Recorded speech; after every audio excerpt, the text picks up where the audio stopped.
আসসালামু আলাইকুম everyone, welcome to সোমাইস kitchen.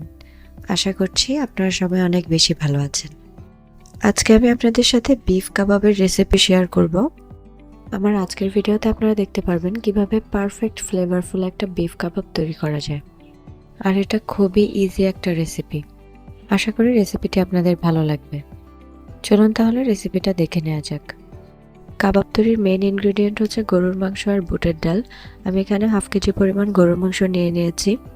আর গরুর মাংসটাকে এরকম ছোট ছোট কিউব করে কেটে নিয়েছি। গরুর মাংসটা কিন্তু একদম সলিড পিস হতে হবে, এখানে কিন্তু হাড় কিংবা চর্বি থাকা চলবে না।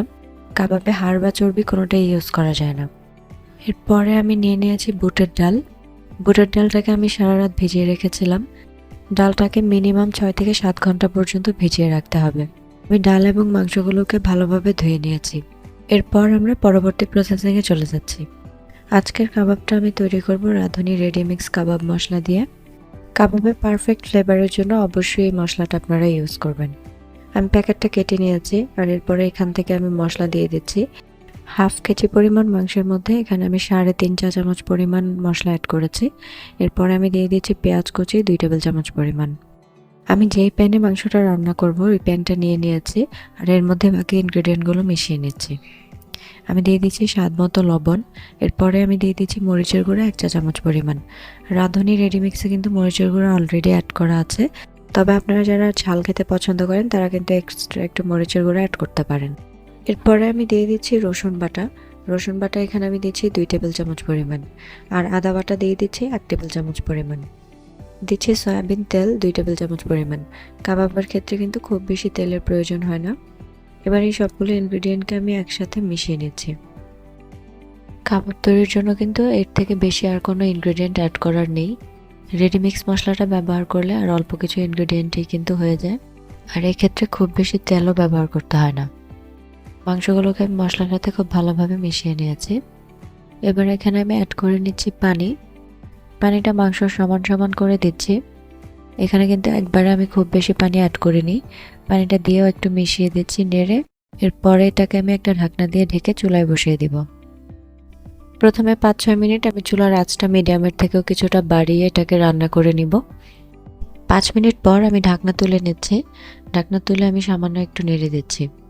এরপর আবারও আমি এটাকে ঢাকনা দিয়ে ঢেকে লো আঁচে রান্না করে নেব। কিছুক্ষণ পর পর ঢাকনা তুলে অবশ্যই নেড়ে দিতে হবে। মাংসটা যখন আধা সেদ্ধ হয়ে যাবে তারপরে এখানে আমি বুটের ডালটা অ্যাড করে দিচ্ছি। এরপর আমি একটু নেড়ে চেড়ে ডালটাকে ভালোভাবে মিশিয়ে নিচ্ছি। মেশানো হয়ে গেলে আমি আবারও ঢাকনা দিয়ে ঢেকে কিছুক্ষণ রান্না করে নিব। চুলার আঁচটা এই অবস্থায় লোতে থাকবে। কিছুক্ষণ এভাবে রান্না করে নেওয়ার পর আমি আবারও ঢাকনাটা তুলে নিচ্ছি। আমি যে পানিটা অ্যাড করেছিলাম সেটা কিন্তু প্রায় শুকিয়ে গেছে। একটু নেড়ে চেড়ে দিয়ে এখানে আবারও পানি অ্যাড করে নিব। এক্ষেত্রে অবশ্যই গরম পানিটা ব্যবহার করতে হবে, যাতে করে মাংস এবং ডালটা পুরোপুরিভাবে সেদ্ধ হয়ে যায়। পানিটা অ্যাড করে আমি আবারও একটু নেড়ে চেড়ে মিশিয়ে দিচ্ছি। এরপর আমি এটাকে পুরোপুরিভাবে সেদ্ধ না হয়ে যাওয়া পর্যন্ত এভাবে ঢাকনা দিয়ে ঢেকে রান্না করে নেব। আর কিছুক্ষণ পর পর অবশ্যই ঢাকনা উঠিয়ে নেড়ে দিব। দেখুন পানিটা কিন্তু প্রায় শুকিয়ে গেছে, সাথে মাংস এবং ডালগুলোও কিন্তু সেদ্ধ হয়ে গেছে। তবে এখনও যতটুকু পানি বাকি আছে সেটাকে কিন্তু আমি এভাবে আস্তে আস্তে জাল করে পুরোপুরিভাবে শুকিয়ে নেব। এই অবস্থায় আর ঢাকবো না, ঢাকনা ছাড়াই লো আঁচে পানিটা পুরোপুরিভাবে শুকিয়ে যাওয়া পর্যন্ত রান্না করে নেব। দেখতেই পাচ্ছেন পানিটা কিন্তু একেবারেই শুকিয়ে গেছে। এই মাংসটা কিন্তু কাবাব তৈরির জন্য এখন পারফেক্টলি রেডি। এই অবস্থায় আমি চুলা বন্ধ করে এগুলোকে উঠিয়ে নিচ্ছি। মাংস আর ডালের মিক্সচারটা আমি একটা বোলের মধ্যে নিয়ে নিচ্ছি। আর এটা মোটামুটিভাবে ঠান্ডা হয়ে যাওয়ার পর আমি শিলপাটায় বেটে নিব। একেবারে কিন্তু ঠান্ডা করা যাবে না, অর্ধেক পরিমাণ ঠান্ডা হয়ে যাওয়ার পরেই শিলপাটায় বেটে নিতে হবে। আমি এটাকে শিলপাটায় বেটে নিয়েছি। আমি এটার টেক্সচারটা আপনাদেরকে হাতে দেখিয়ে দিচ্ছি। কাবাবের মাংসের টেক্সচার কিন্তু এরকমই হয়। এরপরে এখানে আমি দিয়ে দিব ডিম। ডিমের ক্ষেত্রে আমি শুধুমাত্র ডিমের সাদা অংশটা এখানে ইউজ করছি, কুসুমটা কিন্তু দিচ্ছি না। আপনারা চাইলে কুসুমটাও ইউজ করতে পারেন, বাট ভাজার সময় খুব বেশি ফেনা হয় বলে আমি আর কুসুমটা ইউজ করছি না। এরপরে দিয়ে দিচ্ছি আমি 2টা মিডিয়াম সাইজের পেঁয়াজ কুচি, সাথে দিচ্ছি 1 টেবিল চামচ পরিমাণ মরিচ কুচি, আর দিয়ে দিচ্ছি ধনেপাতা কুচি 2 টেবিল চামচ পরিমাণ। আপনারা যদি পুদিনা পাতা পছন্দ করে থাকেন তাহলে কিন্তু এখানে পুদিনা পাতা কুচিও ইউজ করতে পারেন। এবার এই সবগুলো ইনগ্রেডিয়েন্টকে আমি হাত দিয়ে খুব ভালোভাবে মাখিয়ে মিশিয়ে নিচ্ছি। আমার এটা কিন্তু মাখানো হয়ে গেছে। এবার আমি কাবাবটা বানিয়ে নিব। পরিমাণ মতো পুর আমি হাতে নিয়ে নিচ্ছি, নিয়ে সেটাকে আমি হাতের মুঠোয় করে গোল শেপ দিয়ে নিব। এরপর 2 হাত দিয়ে আমি এটাকে কাবাবের শেপ করে নিচ্ছি। চারদিক থেকে চেপে খুব ভালোভাবে মিহি করে এটাকে বানিয়ে নিতে হবে। দেখতেই পাচ্ছেন কাবাবটা কিন্তু রেডি হয়ে গেছে। আর এইভাবে আমি সবগুলো কাবাব বানিয়ে নিব। আমার সবগুলো কাবাব বানানো হয়ে গেছে। এবার এগুলোকে আমি ডিপ ফ্রিজে রেখে দেব 1 থেকে 1.5 ঘন্টার জন্য। আপনাদের হাতে সময় না থাকলে আপনারা সাথে সাথেও ভেজে নিতে পারেন, তবে ডিপ ফ্রিজে রাখার পর ভাজলে কাবাবটা আরও বেশি পারফেক্ট হয়। এছাড়া কিন্তু আপনারা এই কাবাবটাকে 3 থেকে 5 মাস পর্যন্ত ডিপ ফ্রিজে রেখে সংরক্ষণ করতে পারেন। আমি ফ্রিজ থেকে নামিয়ে নিয়েছি 2 ঘন্টা পর। দেখুন এগুলো কিন্তু অনেকটাই শক্ত হয়ে গেছে উপর থেকে। আমি সবগুলো কাবাব একসাথেই ভেজে ফেলবো, তাই আমি ফ্রিজে এভাবেই রেখে দিয়েছিলাম ট্রেতে করে। আপনারা যারা অনেকদিন পর্যন্ত কাবাব সংরক্ষণ করে রাখতে চান তারা অবশ্যই কোনো বক্সের মধ্যে রাখবেন। বক্সে করে ডিপ ফ্রিজে রেখে দিলে কিন্তু 5-6 মাস পর্যন্ত এই কাবাবটা ভালো থাকে। এবার আমি কাবাবগুলোকে ভেজে নিব।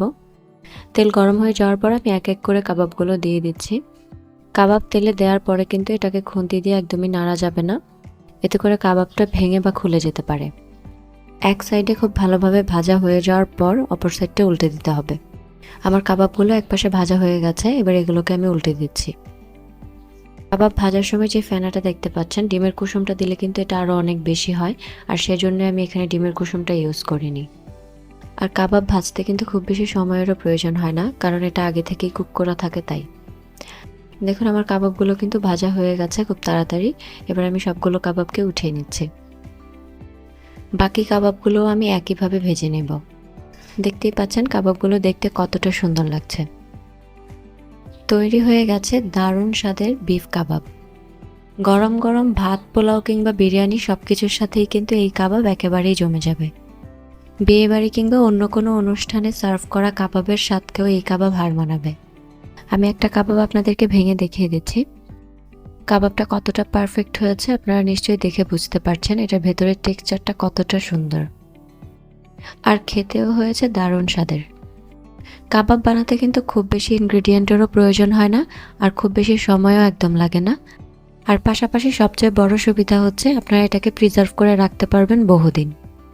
তাই দেরি না করে রেসিপিটি ফলো করে অবশ্যই একবার ট্রাই করে দেখুন, আর কমেন্ট সেকশনে আপনার মতামত জানান যে আজকের কাবাবের রেসিপিটি আপনার কাছে কেমন লেগেছে।